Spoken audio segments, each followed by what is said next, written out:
TV Indaiatuba apresenta Papo de Mulher. Oferecimento Supermercado Revolução. Seu maior parceiro e o mais barato. Casa de Carnes Gregório. Novidades e qualidade todo dia. Academia Pano Bianco.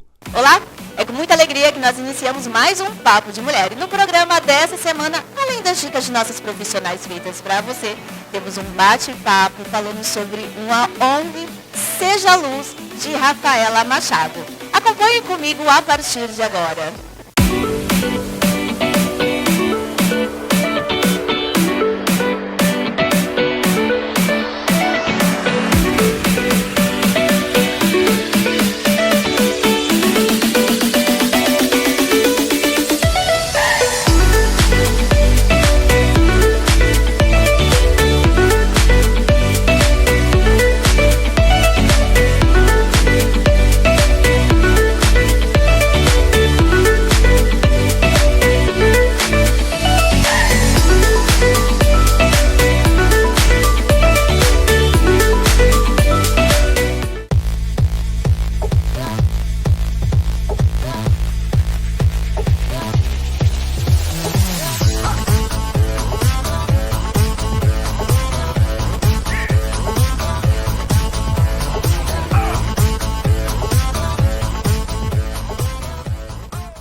Olá meninas, tudo bem com vocês?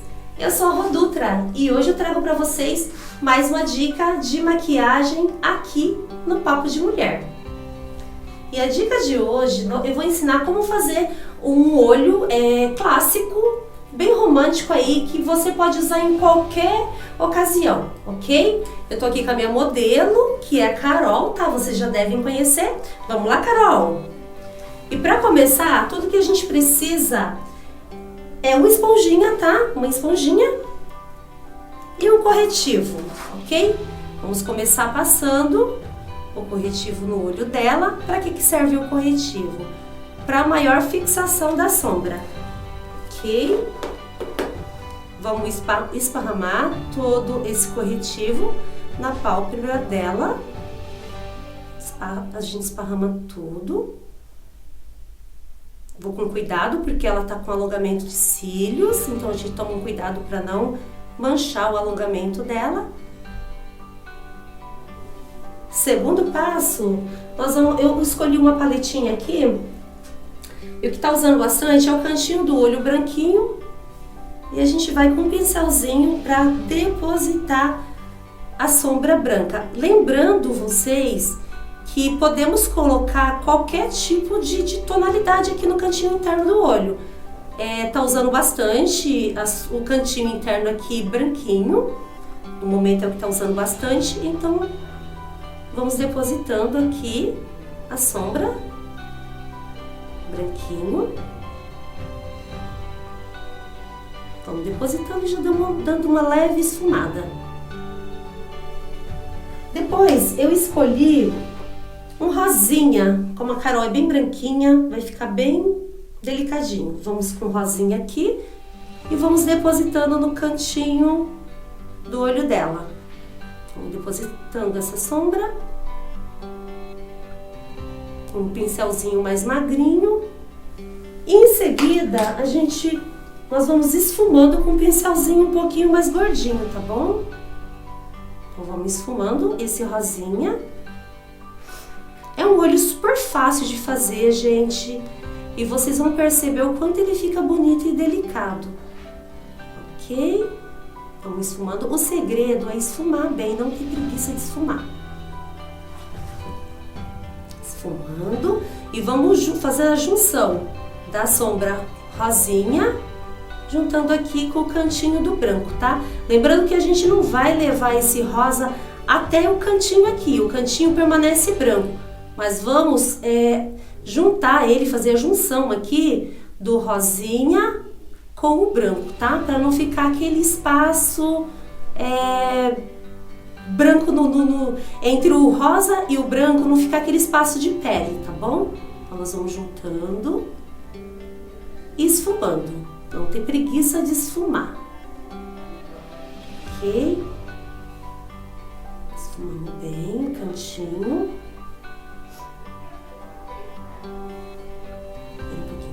Carol. Carol. Aqui. Esfuma. Não tenha preguiça de usar o pincel. As mãos bem leve. Eu escolhi mais uma tonalidade aqui, dessa paletinha, uma tonalidade quase marrom, tá? Pra gente dar um pouquinho de profundidade pro olho dela. Então a gente deposita novamente um pouquinho desse marrom. E vamos novamente esfumar, tá? Vamos esfumar. Esse cantinho aqui. Você vai notar que vai ficar só um sombreadinho bem de leve no marrom, tá bom? Que ele vai se misturar aqui com o rosa, ok? Esfuma. E para finalizar, fica a critério também. Se você gosta dele assim, ótimo. Mas se você gosta de uma coisa mais glamurosa, nós vamos aqui com um pouquinho de brilho, tá? Da sua preferência. Que você tiver na tua casa, você vai colocar aqui, ó. Vai depositar um pouquinho de brilho. Olha a diferença que já dá, gente. Olha que coisa mais linda. Consegue olhar pra lá, Carol? Mostrar bem a diferença. Ok? Aí você pode incrementar. Poderíamos fazer um delineado aqui. Eu não vou fazer um delineado nela, que ela tá com extensão de cílios, né, Carol? Então a gente não quer estragar a extensão de cílios dela. Mas lembrando que fica uma graça. É um olho clássico, tá? Bem romântico. Pode ser usado para todas as idades, tá bom? E é isso. Olha lá, mostra bem, olha para baixo, olha para cima. E é isso, é um olho fácil, rápido e muito prático, no qual você usou 3 tonalidades de sombras, ok? Essa foi mais uma dica de maquiagem aqui do Papo de Mulher. Semana que vem eu volto com mais. Tchau!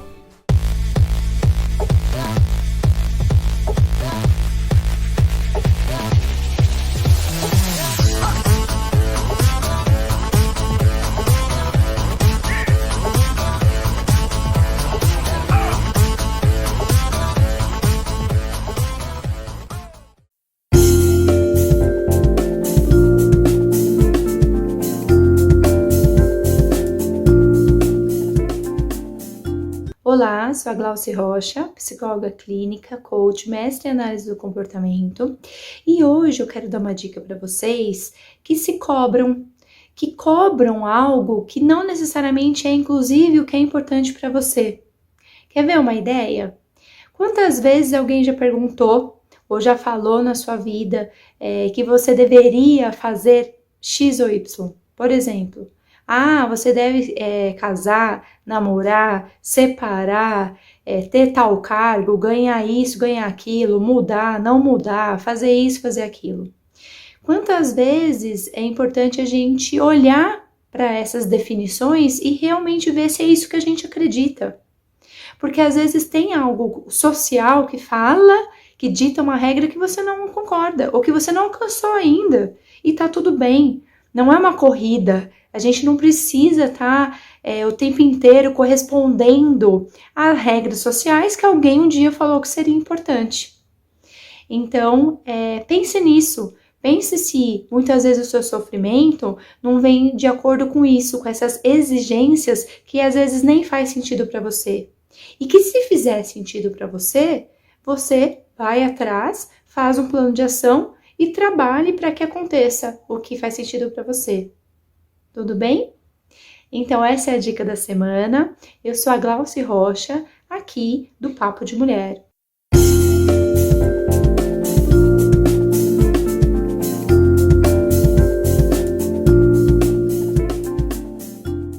Olá, estamos começando mais um quadro de entrevista aqui no Papo de Mulher e hoje eu vou entrevistar a Rafaela Machado falando sobre o seu projeto Seja Sol.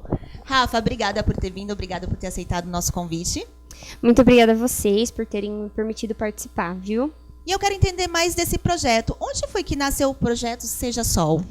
o projeto Seja Sol, ele nasceu de algumas reflexões e angústias que eu já vinha fazendo, né, pela cidade, assim, de olhar pessoas no semáforo pedindo dinheiro e também pensar no frio que estava fazendo e não fazer nada a respeito disso, né? Então, acho que veio das minhas primeiras reflexões, assim, e essa angústia mesmo em ajudar as outras pessoas. E aí eu compartilhei essa ideia com uma amiga minha, né, que já tinha me ajudado a arrecadar roupas e agasalhos para um outro projeto na época. E a gente acabou se juntando naquele mesmo dia e acabou chamando outras pessoas e assim nasceu o projeto, né? Numa junção das minhas angústias com as angústias de outras pessoas.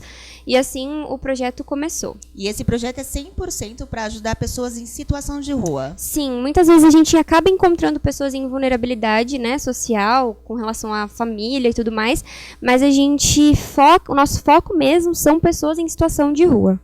Rafa, fala pra mim, quais são os tipos de doação física que vocês precisam, além da financeira, claro? Agora, sim, a gente tem bastante roupas de verão. Então, o que a gente mais precisa são agasalhos mesmo, né? Toucas, meias, cuecas, calcinhas, cobertores. Cobertores a gente precisa muito, assim, porque vai muito fácil, né? Ainda mais por conta da questão do inverno, acaba sendo uma coisa que é muito utilizada pelas pessoas em situação de rua.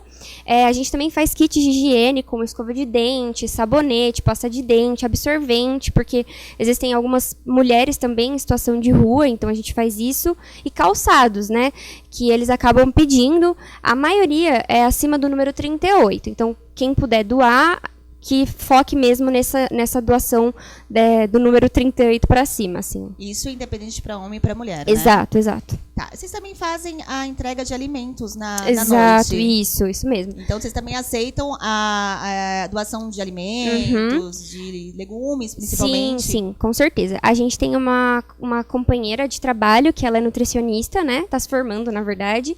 E ela sempre monta um cardápio bem nutritivo para que a gente possa levar essa questão, né? Essa alimentação mais nutritiva para eles. Então, a gente precisa de recipientes, muitas vezes, né? Os recipientes são muito importantes. Então, todo tipo de comida, a gente faz sopa, a gente também faz arroz com feijão, alguma proteína, toda essa questão de alimentação. Se você puder doar, eu acredito que também é muito bem-vindo, assim. Com certeza. Ô, Rafa, explica para mim, assim, quantas vezes por semana vocês saem para fazer a entrega de quentinha, principalmente nesse frio? No começo, a gente entregava de segunda a segunda, porque a gente não sabia que existiam outros grupos que poderiam nos ajudar a fazer isso, né? Daí, no meio do caminho, a gente foi conhecendo outras pessoas e encontramos um grupo que faz o atendimento das pessoas em situação de rua de segunda e terça, e aí faz o atendimento de mais de 200 pessoas em situação de rua aqui da nossa cidade. Então, a gente permaneceu, deixou com eles a segunda e a terça, e ficou com a quarta, quinta, sexta, sábado e domingo. Fizeram um revezamento, Exato, né? Exato. Até para a gente não tirar o que a gente tinha de outras pessoas, né? Para outros dias, enfim. Aí encontramos outro grupo que fazia só na quinta e sábado de café da manhã. Então, daí a gente ficou agora com a quarta, a sexta, o sábado e o domingo. A gente precisa muito de voluntário, então se você se identifica com o projeto, venha se voluntariar com a gente, principalmente porque a gente não tem muitas pessoas no sábado. O sábado acaba sendo muito difícil para ir fazer a entrega. E qual que é o horário que vocês saem para fazer a entrega nessa época de frio, principalmente? A gente sai 8 horas, a gente tem um ponto, né, de encontro, que fica bem ali no centro da cidade mesmo. A gente sai dali em cerca de 8, 8h15 e vai fazer as entregas. Hoje em dia a gente já tem um ritmo melhor, então a gente consegue voltar entre 10, 10h30, mas no começo a gente voltava meia-noite, 1h, por não saber muito bem a localização das pessoas que viviam em situação de rua, né? Com certeza. Rafa, fala uma coisa pra mim. Você acabou de citar que aqui tem pessoas em situação de rua. Gente, é muito legal isso, porque eu falava moradores de rua. E ela me ensinou um termo com uma explicação muito legal, que são pessoas em situação de rua, porque não existe moradores de rua. Ninguém quer morar na rua, né? Qual que é a taxa de pessoas de situação de rua aqui na nossa cidade? Olha, do meu conhecimento, no sentido de entender quais são as pessoas que estão por outros grupos, eu acredito que sejam em torno de 200 pessoas em situação de rua. Esse termo até aprendi com uma amiga que faz parte do projeto também, que nos ensinou mesmo a pensar, né, nessa condição de as pessoas não estão morando na rua, né? Não existe casa para se morar na rua, né? Elas estão numa situação de rua. Então, foi muito legal quando eu aprendi também. Acho que é super importante a gente pensar nesse termo, até para que a gente não se acostume com a condição que aquele ser está, né? Eu agradeço, porque até então eu também falava moradores de rua, então agora entrou algo novo para mim falar, que são pessoas em situação de rua. Então, são no torno mais ou menos de 200. Em torno de 200 daquilo que eu tenho conhecimento, assim, né? É inacreditável, gente, porque assim, eu estava até falando com a Rafa aqui há um tempo atrás, que para quem me segue viu, eu fiz, né, uns cachorros quentes. E eu sempre achava que era em torno de 35, 40, porque há os que ficam na visão, mas tem muitos que ficam em certos locais escondidos. Com certeza, com certeza. Até por medo, né? Até pela questão de se sentir mais confortável em lugares mais afastados, tem toda essa questão. E aí a gente acaba indo mesmo nesses lugares, assim. Pois bem, eu não sabia que a gente tinha pessoas em situação de rua em torno de 200 pessoas. Que é uma taxa alta. Eu acredito que sim, pela cidade que a gente vive, assim, né? Você acha que... Acha não, você tem sentido dificuldade em encontrar pessoas dispostas a ajudar? Olha, assim... Para ir nas entregas, a gente encontra um pouco de dificuldade. Porque eu super entendo que é um horário complicado de ir. Mexe com as nossas emoções, né? Mexe um pouco com a nossa espiritualidade também, né? Mexe com muitas coisas que são mais profundas do que somente ir e entregar. A gente conversa com essas pessoas, a gente ouve a história delas. Muitas vezes a gente fica emocionado, a gente se sente desconfortável. Então, a gente acaba sabendo que não é fácil para todo mundo, né? E aí a gente encontra um pouco de dificuldade nessa questão. Mas as doações, graças a Deus, assim, a gente tem conseguido receber doações tanto financeiras quanto doações de peças físicas, né? Para entregar para as pessoas em situação de rua. Mas assim, para ir na entrega é um pouco mais difícil, a gente percebe. Eu tenho uma dificuldade, porque, assim, não parece, mas eu sou uma pessoa muito sensível. Eu me emociono muito. Vou chorar, hein, gente? Eu me emociono muito porque são pessoas em situação de rua e é muito difícil. Sim. É muito difícil ouvir, principalmente, a história. Talvez a gente vai fazer a entrega e a gente não escuta, não fala uma boa noite direito, não quer escutar. E eu acho que isso aí me pega muito. Então, é mais fácil eu ajudar em questões físicas e financeiras do que ir, porque eu sou uma pessoa extremamente sensível. Eu acho que a grande parte da população acaba se emocionando com as histórias. Com certeza. A gente que, assim, a gente começou sem preparo nenhum, assim, né? Foi com o coração. Teve alguma história que mexeu com você, que você ficou, assim, semanas pensando, ou imaginando, ou se tocando com aquilo? Eu acho que tem... Deixa eu pensar. Eu acredito que tem muito do amor, assim, sabe? Que eles sentem pela gente. Eu até escrevi, eu gosto muito de escrever, e eu escrevi sobre o despertar, né? Que quando a gente desperta pro amor, a gente recebe amor e a gente também tem a capacidade de amar o outro. E eu tenho uma cena bem forte na minha cabeça, que é quando... Vai me fazer chorar, pelo amor de Deus. Que é quando a gente sai, a gente passou um tempo ali conversando com uma pessoa, e aí, quando a gente tá saindo, ele deu um grito falando que amava muito a gente. Aquilo me desmanchou, assim. E aí eu voltei para casa pensando sobre o amor, né? Sobre o que era, de fato, o amor, sobre o que eu estava fazendo por aquelas pessoas. E eu entendo que eu tenho feito isso por acreditar que existe um Deus que ama muito aquelas pessoas, e eu acredito muito que esse Deus, ele chama a gente para tratar de todos, né? Amar todas as pessoas de forma igualitária, com equidade, assim, né? De forma... deixando todo mundo na mesma linha, assim, né? Isso que significa até a questão da equidade. E aí, quando eu penso nisso, e eu olho para aquela pessoa falando que me ama, assim... Ao menos me conhecer profundamente, entender qual é a minha história, ver os meus erros, as minhas falhas, eu falo, cara, eu também não preciso saber quais são as suas falhas. Eu também consigo te amar por quem você é e por estar nessa relação, assim. Então, acho que isso é uma coisa que me marcou muito, assim, né? E é muito difícil essa lapidação, né? Porque Você acha que a pandemia, agora, ela trouxe um pouco mais de amor ao próximo? Porque estava faltando muito isso, esse amor ao próximo. Não é amar a família, não é amar parentes, não. É amar os desconhecidos, entendeu? Você acha que trouxe um pouco mais? Olha, é bem difícil pensar sobre isso, porque às vezes eu sinto que as pessoas se tornaram um pouco egoístas, assim, sabe? O mundo já estava egoísta, né? Exato. Então, pensar só em si, pensar só sobre aquilo que você acredita, deixar de ouvir pessoas que têm mais conhecimento científico e aí acabar colocando aquilo que você pensa e você acredita e não respeitando algumas coisas, eu acredito que seja... que torne uma pessoa mais egoísta, assim. Eu penso, né? Eu tô fazendo isso meio que no fim da pandemia. E eu fico pensando, cara, e essas pessoas que passaram uma pandemia inteira na rua, né? E aí, com pessoas com medo de chegar perto deles. Se já era difícil antes da pandemia, imagine quando o mundo inteiro se excluiu. Exatamente, todo mundo se fechou. E naquela época... todo mundo tinha muito medo. Eu até trabalhava na área da saúde e eu ficava muito exposta e eu ficava pensando, eu não posso levar para minha família, não posso levar para nenhuma outra pessoa. E aí eu fico pensando, essas pessoas em situação de rua, quem as acolheu?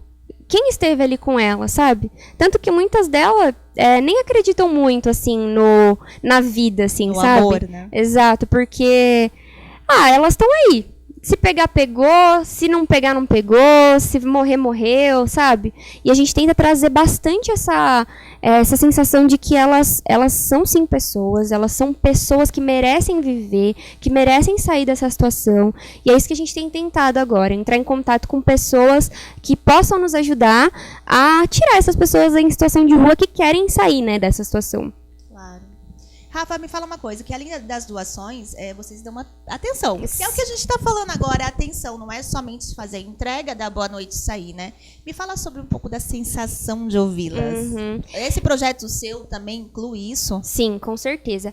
Tanto que uma das coisas que a gente tem pensado, assim, quanto mais o projeto aumenta, a gente pensa em dividir, assim, não categoria, mas pessoas, né? Grupo de pessoas para atender, sei lá, umas 10 pessoas atende... Desculpa, a gente atende 10 pessoas e num grupo de 5, outros 5 vão atender mais 10 pessoas para a gente ter tempo de conversa, né?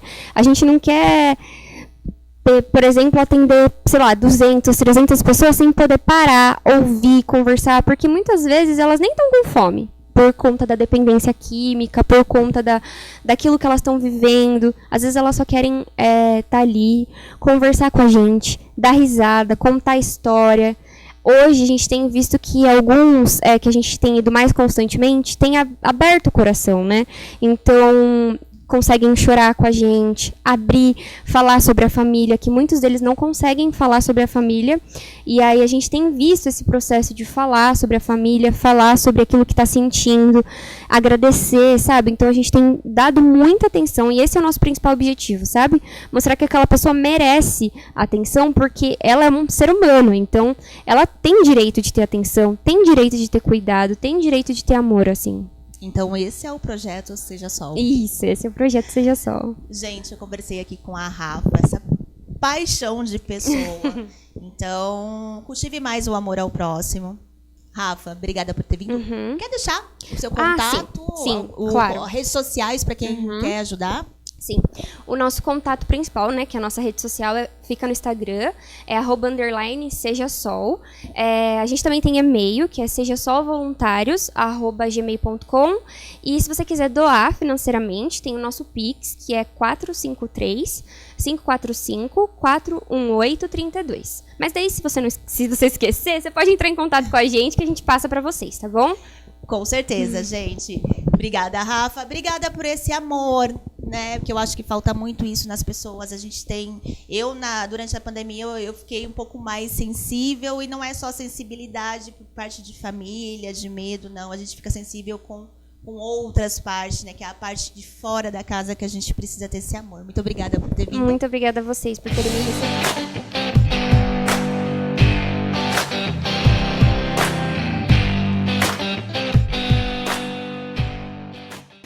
Olá, mulheres, tudo bem com vocês? Sou a doutora Caroline Jacete, ginecologista e obstetra, e estamos começando mais um programa Dica de Saúde.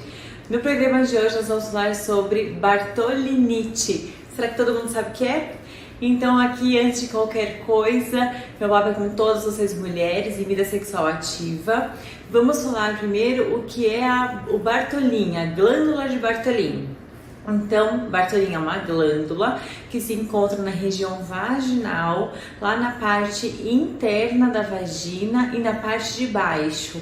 E ela tem a função de lubrificar durante o ato sexual. Então, ela vai produzir um fluido lubrificante que vai ser liberado nesse ato. O que acontece então? Pela fricção do ato sexual, ou até por conta de roupas apertadas e tudo mais, ou uma má higiene, ou por uma possível contaminação ali local por doenças sexualmente transmissíveis, ou até bactéria que existam da parte intestinal, que podem percorrer e estar acometendo essa região, nós vamos ter a infecção dessa glândula. Então, essa glândula que produz uma secreção, ela pode, por diversos fatores, formar um cisto que obstrui o ducto de liberação da secreção, de lubrificação, e daí esse cisto infectado faz um abscesso, que é uma bexiguinha com pus, e faz o abscesso de Bartholin, ou então a bartholinite propriamente dita. Então, a bartholinite é um abscesso, um acúmulo de pus na glândula de Bartholin da vagina, na região interna. Então, a glândula de Bartholin, na sua normalidade, ela não é perceptível, você não consegue palpar, identificar e ela é pequena. Se ela está infectada, ela começa a crescer pelo acúmulo de pus e vai ganhando grandes proporções, começando a aumentar de tamanho. E com isso ela começa a doer e dói muito, dói horrores. Quem teve só pode falar a dor que é. Ela dói, ela fica vermelha toda aquela região, fica sensível demais, fica totalmente sensibilizada, que qualquer toque, qualquer relar incomoda muito. Pode ter até uma paciente com uma febre, não necessariamente, mas pode ter. Aquela região fica toda emaciada, fica um volume muito aumentado pela glândula e por todo o processo inflamatório que acontece em volta dela. Então, o que a gente precisa fazer? Procurar um médico, procurar um especialista e ser avaliado. Percebeu que lá embaixo, na região vulvar, está crescendo uma bola, literalmente, e que aquilo está doendo muito, tem que procurar uma assistência, uma orientação e quanto antes melhor. Se for um abscesso ainda pequeno, a gente pode fazer uma abordagem simplesmente aí com banho de assento, com medicações aí via oral, para tentar aliviar e observar, e antibióticos associados. Se a gente vê que está muito grande, uma proporção muito grande de tamanho, e eu tô falando grande realmente, gente, pode chegar até 8 centímetros de tamanho, vira uma bola de tênis ali embaixo, tem que ser drenado. Não importa a forma de drenagem, cada especialista vai ter a sua indicação, pode ser em centro cirúrgico ou não, a forma que achar melhor, mas aí se for muito grande, pelo grande acúmulo de pus, tem que ser drenado, porque senão antibiótico nenhum faz efeito. Então, o que a gente tem que ficar atento?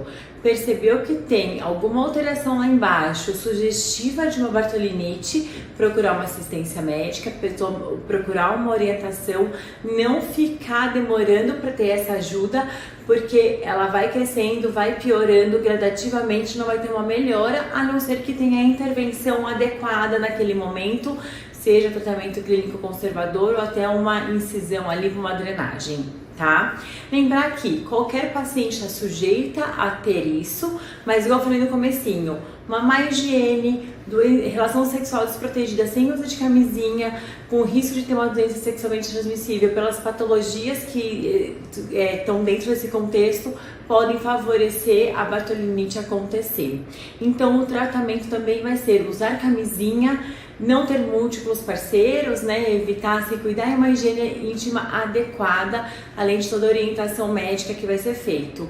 E também lembrar que a gente tem que evitar aquelas roupas apertadas, aquela situação totalmente ali de atrito na região vaginal para permitir que o tratamento seja melhor e mais adequado, tá? Então fica aí a dica para vocês dessa vez, dessa patologia que é muito incômoda, nenhuma mulher merece passar.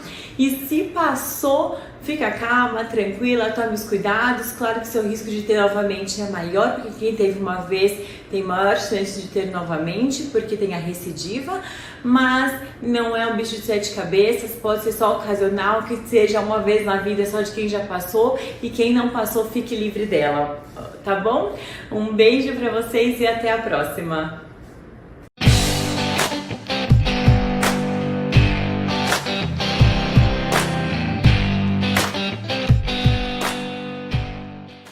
E chegamos ao fim de mais um programa, mas semana que vem eu volto trazendo entrevistas e dicas para você, aqui na minha, na sua, na nossa TV Indaiatuba.